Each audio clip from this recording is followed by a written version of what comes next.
My kicker tonight is about one telling incident in the corridors of the Milimani Law Courts here in Nairobi yesterday.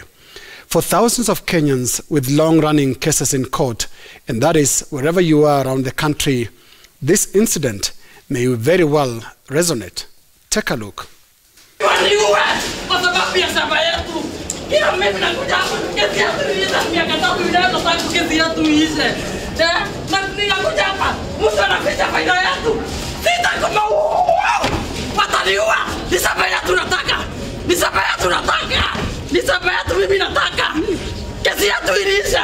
Kesi yetu iliisha miaka mbili na kila wakati mtu anakuja hapa tunakuta faili yetu imefichwa.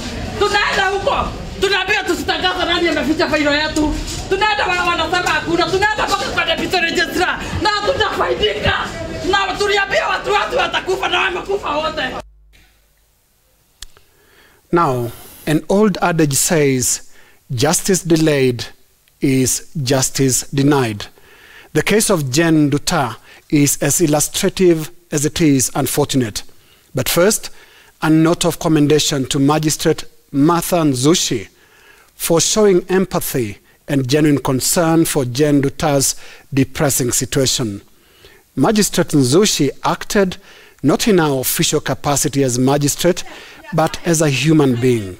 She threw her arms around Nduta, tried to calm her down, and led her to the registry, where the missing file of her case miraculously resurfaced.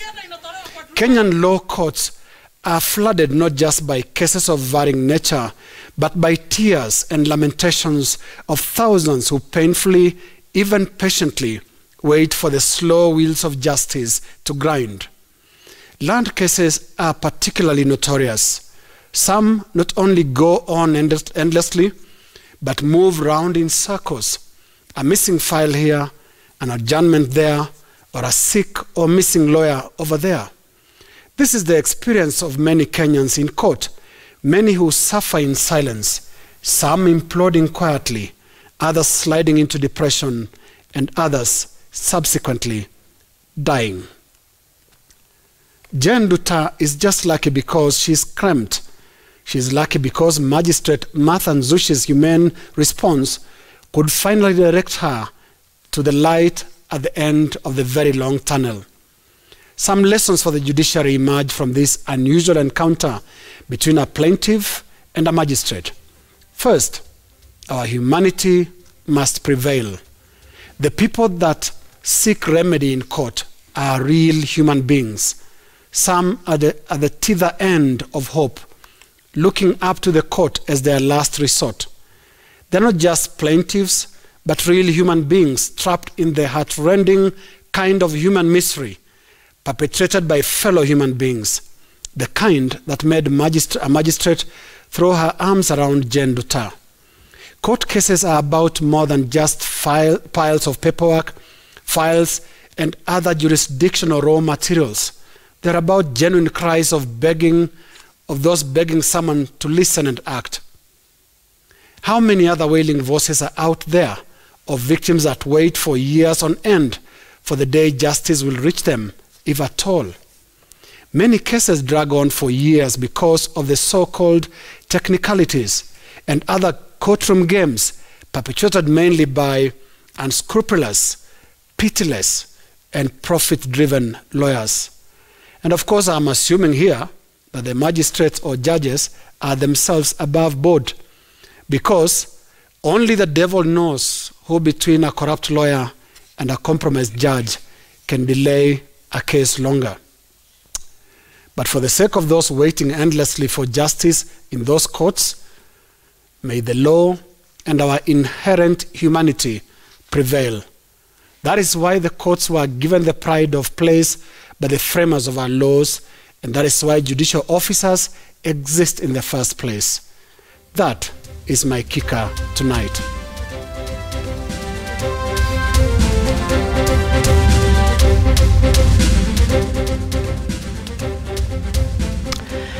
Now, tonight, I want to pose a question.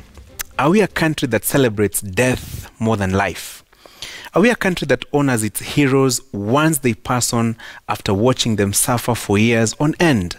Well, this weekend, the country will bid farewell to Joe Kadenge, one of the greatest footballers to have ever graced our soccer pitches.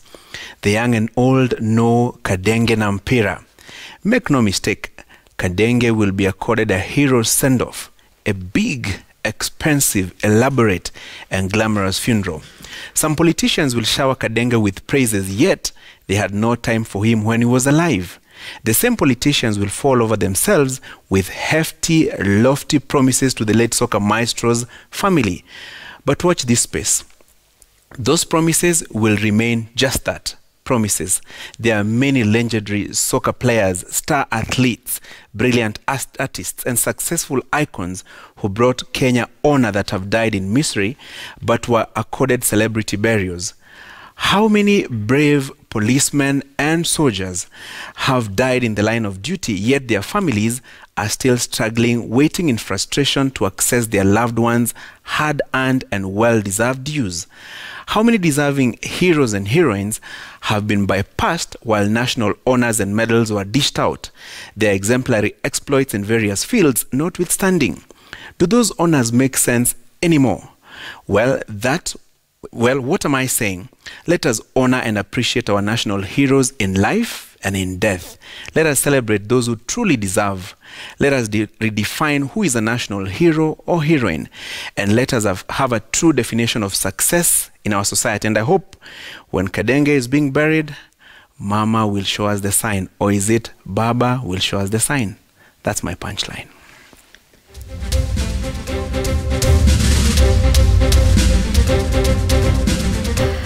Tonight, the Third Way Alliance of Kenya has a little more quick in its step after the IEBC cleared their 1.2 million signatures for their referendum bill, popularly known as Punguza Mzigo. Meanwhile, the Building Bridges initiative continues to gather views on its 9-point agenda, with yet many other politicians hinting at a referendum. But before we all get excited about changing the supreme law, have we really thought about the big elephant in the room?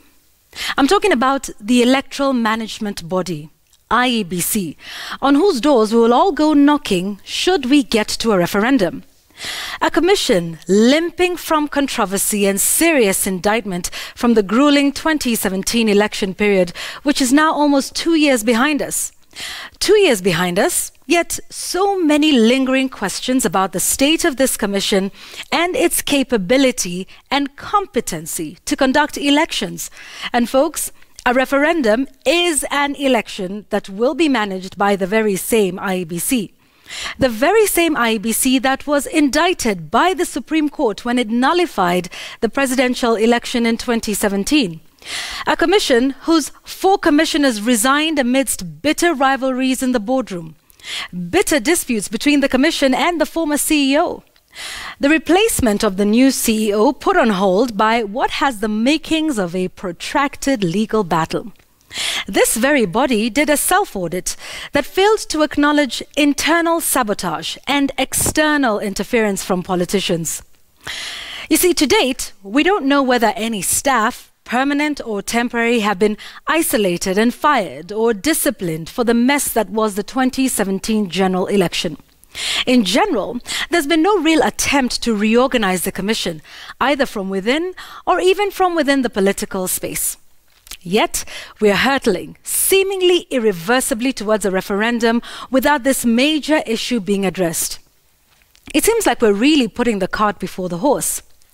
Pray tell, if we did not trust the commission with the last election, and the Supreme Court certainly said so, how will we then trust them with a referendum? Especially a high-stakes one that could affect political fortunes going into 2022. How sure are we that the voice of the voter in making significant changes to our supreme law will carry the day? If we believe that there was political interference in the commission in the period leading up to the 2017 election, and we heard this from the chair of the commission himself, why would there be no political interference in the commission now, before the referendum? Make no mistake, folks. Elections are at the center of democracy, and there is no proper election without a proper IEBC. And what we have as the IEBC is anything but proper. Retired South African judge Johan Kriegler of the Kriegler Report famously said that an election is as good as the people who run it. At this moment, I doubt that public trust in the IEBC and the people who run it has improved. So which should we fix first? You decide. That is my take tonight.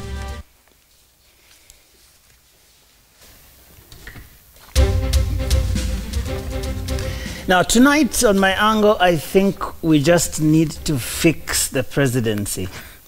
What is the presidency, you ask? Well, it is unclear what it really means, especially now.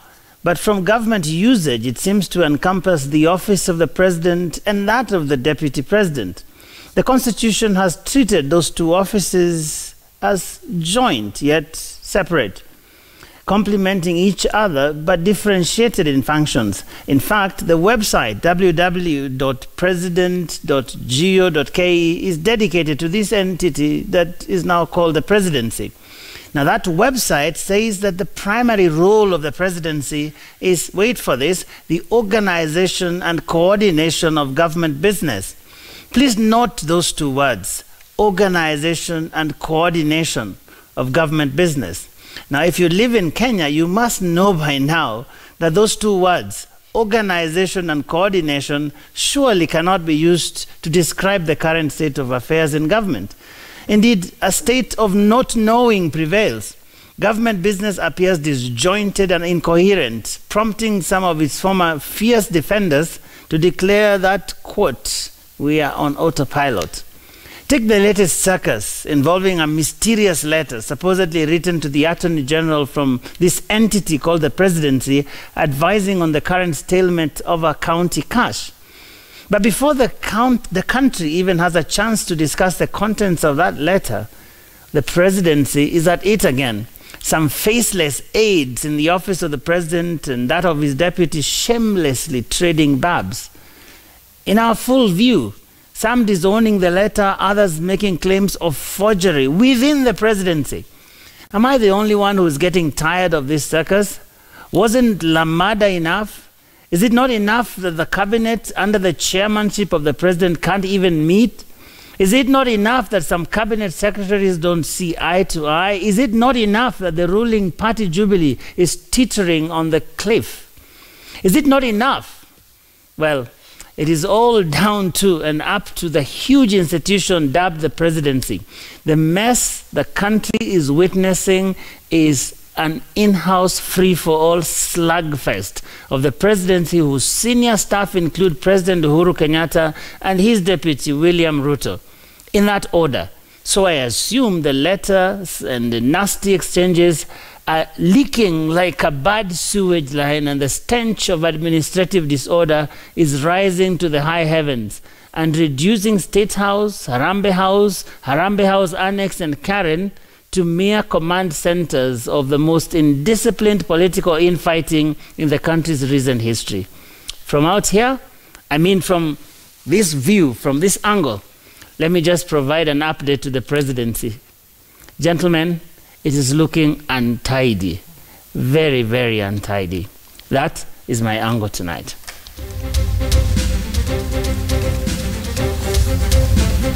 We have a stream of tidy. Yeah, well,